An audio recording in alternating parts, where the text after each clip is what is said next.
नमस्कार. दीपक रेगे कथाकथन चॅनलवर तुम्हा सगळ्यांचं मनापासून स्वागत. तुम्ही ऐकतोय अभय बापट यांची आरोपी ही दीर्घ कथा आणि आज भाग 8. कोर्टाचं कामकाज संपल्यानंतर पाणिनी पटवर्धन कनककडे वळाला. कनक, तुझ्या लक्षात आलं आहे का? अरे सगळं चित्र स्पष्ट झालं आहे. लक्षात येतं आहे का? तो साहिर सामंत खरं बोलत होता. संपूर्ण सत्य नाही, पण खूपसं खरं बोलत होता. आत्ता माझ्या लक्षात आलं आहे आपल्याला नक्की काय करायचं आहे आणि कोणाशी आपली गाठ आहे. काय लक्षात आलं आहे पण तुझ्या पाणिनी? अरे तो वॉटर कूलर हलवला गेला होता. हलवला गेला होता म्हणजे? आणि त्या वॉटर कूलरचं काय? अरे मधुरा महाजनच्या बेडरूममध्ये वॉटर कूलर होता. बहुधा ती शुद्ध केलेलं पाणी फक्त पीत असावी. याशिवाय खालच्या मजल्यावर एक वॉटर कूलर होता, कारण मी तो बघितल्याचं आठवतं आहे मला. तिच्या बेडरूममधला वॉटर कूलर आता हलवला गेला आहे. तुला कसं माहिती की तो हलवला आहे? कारण त्या आंधळ्या बाईचा त्याला धक्का लागला. आंधळ्या बाईचा? कनक आश्चर्यानं उद्गारला. बरोबर आहे, आंधळ्या बाईचा. आपण फार सावध नव्हतो कनक. आपण त्या घरात गेलो होतो ना, तेव्हा काहीतरी आपल्या नजरेतनं सुटलं. तो साहिर सामंत आहे ना, तो काहीतरी तिथनं बाहेर नेणार होता. पोलिसांना वाटत होतं की 2,000 रुपयाच्या नोटीची चोरी झाली आहे. आता मधुरा जोपर्यंत इस्पितळात आहे तोपर्यंत कोणाला त्या घरात शिरणं शक्य नव्हतं. पण साहिर सामंतला जर क्षितीला त्या घरात पुन्हा आणायचं जमलं असतं तर तो खरोखर त्या कुटुंबाचा सच्चा मित्र ठरला असता. नाही ते ठीक आहे, पण भानगड काय ती आंधळ्या बाईची? खरं म्हणजे त्या बाईपेक्षा आपण सगळे आंधळे झालो होतो कनक. मला आता आठवतं आहे की पहिल्यांदा क्षिती आलूरकर माझ्या ऑफिसला आली ना, तेव्हा मला म्हणाली होती की ते घर म्हणजे एक झपाटलेलं घर आहे. रात्री अपरात्री तिथे पाय वाजल्याचे आवाज येतात, काहीतरी बोलण्याचे आवाज येतात. लक्षात येतं आहे का कनक? याचा अर्थ असा आहे, आपण जेव्हा त्या घरात होतो रात्री ना, त्यावेळी साहिर व्यतिरिक्त तिथे कोणीतरी होतं. आपण कोणीतरी येण्याची वाट बघत होतो तेव्हा आपल्यालाही असे चालल्याचे, खसखस पिकल्याचे आवाज येत होते. साहिरने साक्षीत तेच सांगितलं. साहिर सामंत व्यतिरिक्त तिथे कोणीतरी वावरत होतं. एवढ्या अंधारात? कनक, एक लक्षात घे, आंधळ्या लोकांना दिवस आणि रात्र फरक पडत नाही. त्यांच्या दृष्टीने सगळा अंधारच असतो. त्या आंधळ्या बाईला त्या मधुराच्या घराच्या आतली अत्यंत इत्थंभूत माहिती आहे. जसा आपल्या स्वतःच्या शरीराचा एखादा अवयव माहिती असावा ना, तशी. पाणिनीला काय म्हणायचं आहे हे पटकन कनकच्या लक्षात आलं. बापरे, हे असं असेल तर वेळ लागेल मला. कनक, आपण घाई करूया थोडी. तुझ्या त्या स्त्री गुप्तहेराला, जी मी सांगितल्याप्रमाणे आंधळ्या बाईची ॲक्टिंग करणार होती, तिला भेटूया. तिचं पुढे काय झालं ते बघून येऊया. लगेच चल. तुझी कार घेऊ का माझी? नाही, कार तुझीच घे, तू चालव. मला गाडीत बसल्या बसल्या जरा विचार करायचा आहे. आत्तापर्यंत विचार करून तू चांगली मुसंडी मारली आहेस बरं का या प्रकरणात पाणिनी. अरे आपल्या आधी लक्षात यायला हवं होतं की मधुरा आणि ती आंधळी विक्रेती बाई म्हणजे सरिता एकमेकींच्या साथीमध्ये काहीतरी मोठा गेम करतायत. आणि त्या आंधळ्या बाईला मधुराचं घर खडानखडा माहिती आहे. अगदी त्यातल्या फर्निचर सकट सगळं, कुठे काय ठेवलं आहे सगळं माहिती आहे तिला. अरे पण मग कुणी तिथला वॉटर कूलर कशासाठी आणि का हलवेल? तोच तर महत्त्वाचा मुद्दा आहे ना. वॉटर कूलर तिथनं हलवला गेला होता, पण मधुरा महाजनला परत तो तिथे आणायला वेळ मिळाला नाही, संधी मिळाली नाही. ज्या माणसानं मधुरा महाजनला पकडलं आणि तिच्या डोक्यात बॅटरी मारली, त्याला माहीत नव्हतं की तो वॉटर कूलर तिथनं हलवला गेला आहे किंवा तो वॉटर कूलर पुन्हा होता त्या जागी ठेवणं आवश्यक होतं. ही गोष्ट त्याच्या लक्षात आली नाही. अरे पाणिनी, पण सगळ्यात महत्त्वाची गोष्ट म्हणजे तो वॉटर कूलर कोण कशाला हलवेल, त्याचं काय महत्त्व आहे या प्रकरणात? याचं कारण तो वॉटर कूलर ज्या भिंतीला टेकून ठेवला होता त्या कूलरच्या मागे असलेल्या भिंतीकडे किंवा तो वॉटर कूलर कार्पेटवर ज्या ठिकाणी ठेवला होता त्या कार्पेटच्या खाली असलेल्या फरशीकडे तिला जायचं असावं. अरे तू काहीतरी भयानक तर्क लढवतोयस, मला काही समजतच नाही आहे. बघ, मला असा संशय आहे ना की या सगळ्याची पाळंमुळं ग्लोसी कंपनीच्या संचालक मंडळापर्यंत पोचणार आहे. लवकरच ते गाडीनं ग्लॉसी कंपनीच्या आवारापाशी पोचले. दोघे गाडीतनं खाली उतरले. माझी गुप्तहेर बाई तिथे आहे. तिचं अजून तरी त्या आंधळ्या बाईशी भांडण काही झालेलं दिसत नाही. दोघेही त्या गुप्तहेर बाईजवळ गेले. ती बाई आपलं डोकं खाली घालून आणि आपल्या मांडीवर एक टोपली घेऊन पेन्सिली विकत बसली होती. पेन्सिली केवढ्याला आहेत? पाणिनींनी तिला विचारलं. तुम्हाला द्यायची तेवढे द्या, ती बाई म्हणाली. तिच्या आवाजात कुठल्याही भावभावना नव्हत्या. 10 रुपयापासून सुरुवात आहे. बॉलपेन हवी असतील तर 20 रुपयापासून, आणि नंतर फक्त वस्तू बदलून मिळणार नाही तेवढं लक्षात ठेवा. कनक पेन्सिली तपासायच्या निमित्तानं खाली वाकला. ती बाई त्याच्या कानात कुजबुजली. 15 मिनिटापूर्वी एक माणूस बॉलपेन खरेदी करायला आला होता.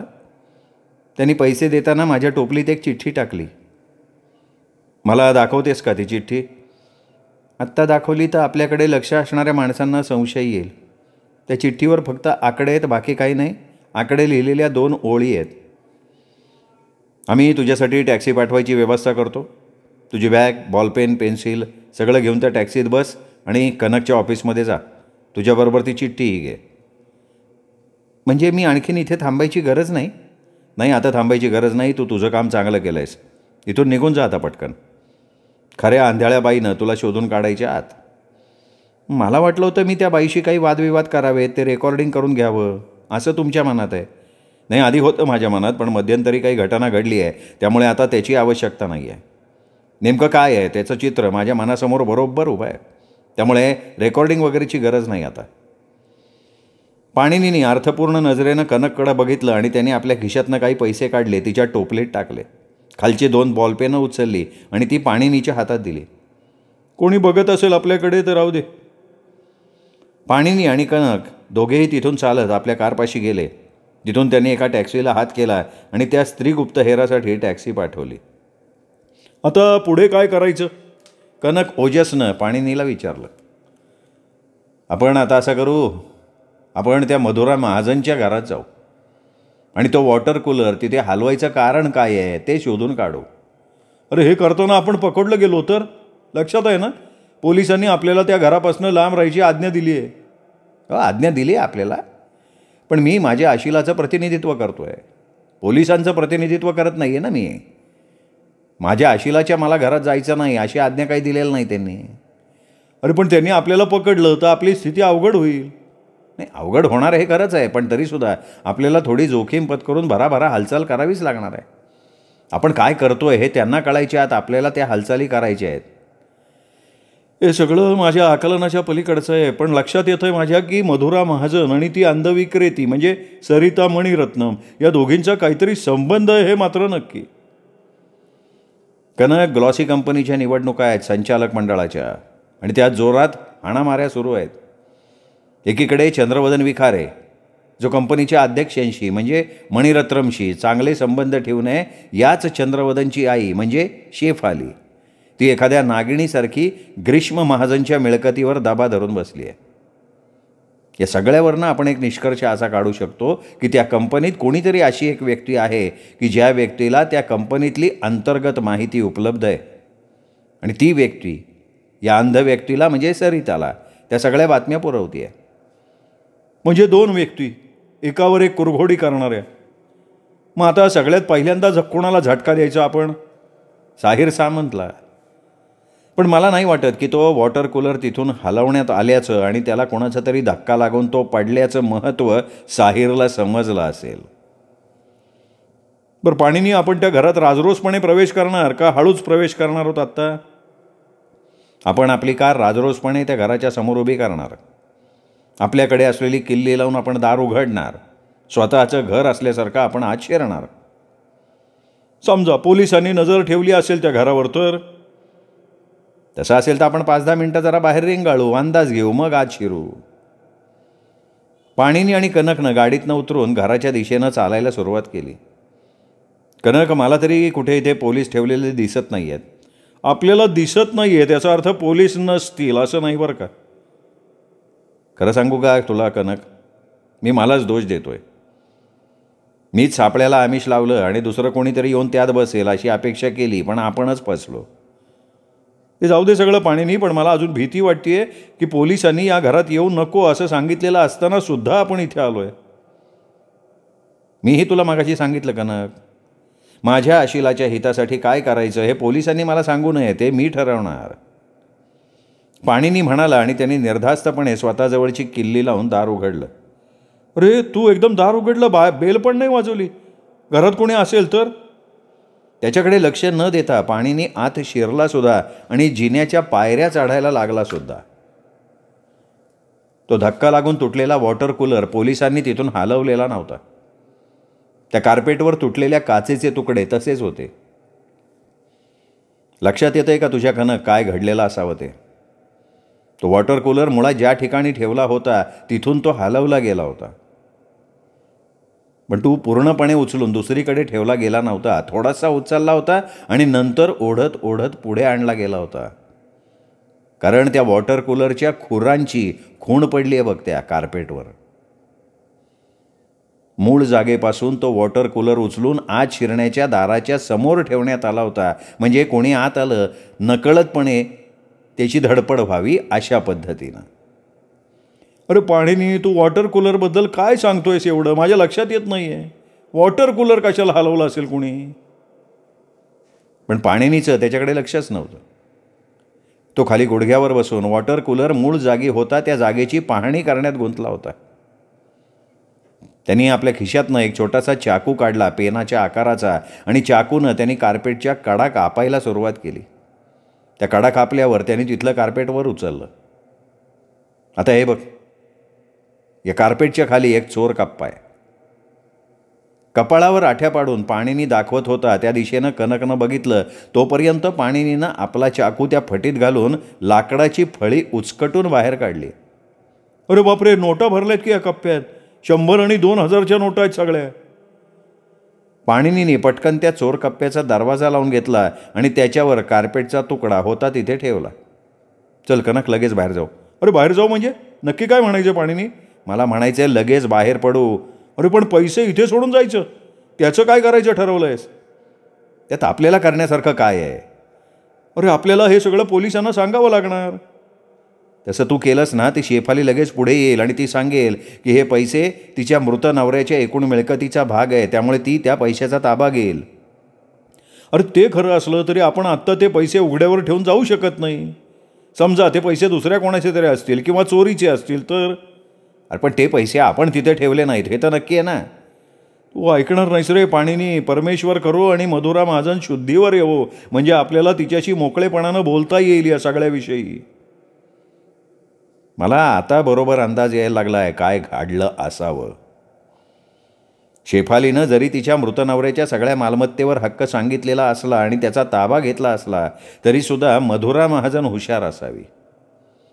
त्यापूर्वीच तिने ताब्यात असलेल्या सगळ्या मालमत्तेचं रूपांतर रोख रकमेत केलेलं असावं आणि ते घरात अशा वेगवेगळ्या ठिकाणी दडवून ठेवलेले असावेत पैसे. समाजाला आणि शेफालीला दाखवण्यासाठी ती साधं गरिबीचं जीवन जगत असावी, पण प्रत्यक्षात मात्र तिच्याकडे भरपूर पैसे असावेत आणि तिने अशा जागी ते दडवून ठेवलेले असावेत. शेफालीला याची काहीही कल्पना येऊ न देता. आता तू म्हणतोयस ते मला पटतंय कनक की मधुरा महाजन जर शुद्धीवर न येता मृत्यू पावली तर मात्र आपण अडचणीत येऊ. पण ती शुद्धीवर आल्यानंतर? जर ती शुद्धीवर आली आणि आपण तिच्याशी बोलू शकलो तर मग आपली स्थिती जरा बरी म्हणायची वेळ येईल. पण आपल्याला अशा तऱ्हेनं गोष्टी हाताळायला लागतील की पोलीस आपोआप या घरावर 2-3 हवालदार नेमतील, मधुरा महाजन मरेपर्यंत किंवा शुद्धीवर येईपर्यंत. तोपर्यंत काय पाणीनी? सगळ्यात पहिल्यांदा आपण इथून लगेच बाहेर पाडायचे. पाणीनी म्हणाला. ते दोघं घराच्या बाहेर जायला निघाले, पण दारात इन्स्पेक्टर तारकर संपूर्ण पोलिसी गणवेशात त्यांची वाट अडवून उभा होता. अरे तारकर, तू कधीपासून उभा आहेस इथे? आवाजात शक्य तेवढा सहजपणा आणत आणि आपण घाबरलेलो नाही असं दाखवत पाणीनी म्हणाला. तुमच्या दोघातले सगळे संवाद मी ऐकलेत पाणीनी पटवर्धन. चला चला, तुम्हाला सापडलेल्या खजिन्याची मोजदाद करूयात. इन्स्पेक्टर तारकरनं त्या कार्पेट खालच्या चोर कप्प्याचं दार उघडलं तेव्हा आश्चर्यानं त्याच्या तोंडातनं शीळच बाहेर पडली. आतल्या नोटा बघून त्याचे डोळे विस्फारले. बापरे, एक काम कर, या सगळ्या नोटा बाहेर काढ, त्या टेबलावर रचून ठेव. आपण या सगळ्याची मोजदाद करणार आहोत. आपल्या हाताखालच्या पोलिसाला उद्देशून तारकर म्हणाला. आपण पोलीस चौकीतनं आणखीन पोलिसांची मदत घ्यायची का मोजायला? हाताखालच्या पोलिसाने तारकरला विचारलं. नाही, आता नको. आता तू इथे मला साक्षीदार म्हणून हवा आहेस, म्हणजे आपण दोघांनाही एकमेकांना साक्षीदार म्हणून राहायचं आहे. तू आता हे पैसे बाहेर काढून टेबलावर ठेवून लगेच मोजायला सुरुवात कर. नंतर आपण दोघं पंचनाम्यात लिहू की पैसे मी मोजले ते योग्य होते, त्याला तू साक्षीदार, आणि तू मोजले तेव्हा ते योग्य होते, या गोष्टीला मी साक्षीदार. त्या पोलिसानं तारकरच्या म्हणण्यानुसार सर्व नोटा बाहेर काढून टेबलावर रचून ठेवल्या. तारकर नीट बघ त्या नोटा बाहेर काढल्यानंतर. का, कशासाठी? खाली तळाला एखादं पाकिट किंवा कागदाचा तुकडा असू शकतो. नाही, तसं काही दिसत नाही आहे. नक्की खात्री आहे? बघ, परत बघ एकदा. काहीतरी असलं पाहिजे. तुला नेमकं काय म्हणायचं आहे पाणीनी? काहीतरी म्हणजे नेमकं काय? माझ्या डोक्यात आहे की एखादं मृत्यूपत्र तिथे ठेवलेलं असावं, म्हणजे मयत ग्रीष्म महाजनच्या हस्ताक्षरातलं, व्यवस्थित लिहिलेलं, त्यावर तारीख घातलेलं. नाही, तू म्हणतोस तसं तिथे काही नाही आहे. नोटांच्या खाली पूर्ण रिकामी जागा आहे. आणि आता आपल्याला नोटा मोजायला सुरुवात करायची आहे. हे सगळे 100 रुपयांच्या नोटामध्ये असलेले पैसे आहेत आणि सगळी 50-50 नोटांची बंडलं आहेत असं दिसतंय. अर्थात एखाद्या बंडलात 50पेक्षा जास्त नोटा असणं किंवा 50पेक्षा कमी नोटा असणं हेही स्वाभाविक आहे, पण त्यावर मात्र 50चं बंडल असल्याचं लिहिलं आहे. त्या नोटांच्या बंडलांकडे तारकरनं नजर टाकली. प्रत्येक बंडल 50चं आहे असं गृहीत धरलं तर एकूण 15 लाख रुपये तरी होतात. अच्छा, तू आणि कनक मी इथे पोचण्यापूर्वी नेमकं काय करत होतात पाणीने? म्हणजे तुला या नोटांच्या बदलाबाबत खूप सविस्तर माहिती आहे असं वाटतंय. मला जाणून घ्यायचं आहे तुझं म्हणणं काय आहे त्याच्यावर ते, आणि मी ते नक्की जाणून घेणार आहे. तू माझा सल्ला विचारत असशील ना तारकर, तर मी तुला असा सल्ला देईन की हे पैसे आपण इथेच याच घरात ठेवू. घरावर नजर ठेवायला एक पोलीस अधिकारी नेम, आणि हे पैसे घ्यायला या घरात कोण येतं आहे त्याच्यावर लक्ष ठेवू. तारकरला हसायला आलं. पटवर्धन, मला माहिती आहे या पैशाच्या मागे इथे कोण आलं ते.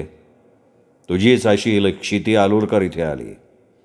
केवळ इथे आलीच नाही तर ती पकडली गेली तिच्या आत्याकडनं, म्हणजे मधुरा महाजनकडनं. आणि त्यामुळे आपली चोरी उघड होऊ नये म्हणून तिने हातातल्या बॅटरीनं मधुराच्या डोक्यावर दणका मारला. पण काहीतरी करून तुला स्वरचित गोष्ट सांगितली, त्यामुळे तू आणि तुझा हा मित्र ओजस या दोघांनी हे पैसे इथून लांबवायचे 2दा प्रयत्न केले. पहिला प्रयत्न केला त्यावेळेला सामंत तुम्हाला या घरात भेटला, आणि आत्ताच्या या दुसऱ्या प्रयत्नात मी तुमच्या आड आलो आहे. एकंदरीत काय तर पाणीनी, वकील म्हणून तुला मिळणाऱ्या फीपेक्षा ही सापडलेली रक्कम खूप जास्त आहे. अच्छा, म्हणजे आता तुझी मजल माझ्यावर चोरीचा आरोप करण्यापर्यंत गेली? नाही, चोरी नाही रे, चोरी नाही. तू फक्त हे पैसे सापडवलेस आणि त्यामागचा तुझा उद्देश साहिर सामंतला लटकावण्याचाच होता. म्हणजे हे सापडलेले पैसे मधुरा महाजनच्या मिळकतीचा एक भाग आहे असं तू दाखवणार होतास. तू पुढे जाऊन तुझी अशी क्षिती आलूरकरला निर्दोष मुक्त करून मधुरा महाजनच्या मृत्यूनंतर या पैशाचा कायदेशीर वारस म्हणून क्षिती असल्याचं दाखवणार होतास. खरं आहे का नाही पाणीनी? यापेक्षा वेगळं काही तुझ्या मनात होतं असा दाखवणारा पुरावा आत्ता तरी नाही आहे माझ्याकडे. पण पाणीनी, या गोष्टीचा उपयोग सरकारी वकील खांडेकर कशा पद्धतीनं करून घेतील हे तुला माहिती आहे. सापडलेले पैसे हाच मधुराला मारण्याचा प्रयत्न करण्यामागे क्षिती आलूरकरचा हेतू होता हे ते सिद्ध करतील. किमान या प्राथमिक तपासणीत तरी ते सिद्ध करतीलच. भले तू तुझ्या हुशारीमुळे वरच्या कोर्टात हे प्रकरण जाईल तेव्हा क्षितीला सोडवशील सुद्धा कदाचित, पण आत्ता तरी तू यात पूर्ण अडकलायस हे लक्षात ठेव. वास्तविक तू पोलिसांना तुला माहिती असलेलं सगळं सांगायला हवं होतं. अरे पण तारकर, मला खरंच काही माहिती नव्हतं. माझा फक्त अंदाज होता किंवा मला संशय होता असं म्हण. माझं ऑफिस 24 तास उघडं असतं पाणीने. आत्ता आम्ही आमच्या हेड ऑफिसला फोन करून पोलिसांची कुमक इथे बोलवून घेणार आहे. अच्छा, म्हणजे या सापडलेल्या पैशाची बातमी तू सगळ्यांसमोर उघडी करणार आहेस? जेव्हा एवढी मोठी रक्कम रोख स्वरूपात एखाद्या ठिकाणी सापडते तेव्हा आम्ही ते दडवून नाही ठेवू शकत. सर्वसामान्य जनतेसमोर ही बातमी द्यावीच लागेल मला. पुढच्या 20 मिनिटात ॲडव्होकेट खांडेकर यांच्या कानावर मला ही बातमी घालायला लागेल. तुम्हा दोघांना धन्यवाद. आता तुला इथे थांबून ठेवण्याची गरज नाही. तुमच्या दोघांच्या सहकार्याबद्दल आभार. आजचा दिवस संपण्यापूर्वी तुला खांडेकरांकडनं काहीतरी समजेलच. आत्ता सध्या तरी मी तुम्हाला सोडून देतोय. पाणीनी आणि कनक ओजस दोघे तिथनं बाहेर पडले. अरे आता पुढे काय करायचं? सांगतो ना तुला काय करायचं ते पुढे. जरा इथून बाहेर पडू मग सांगतो.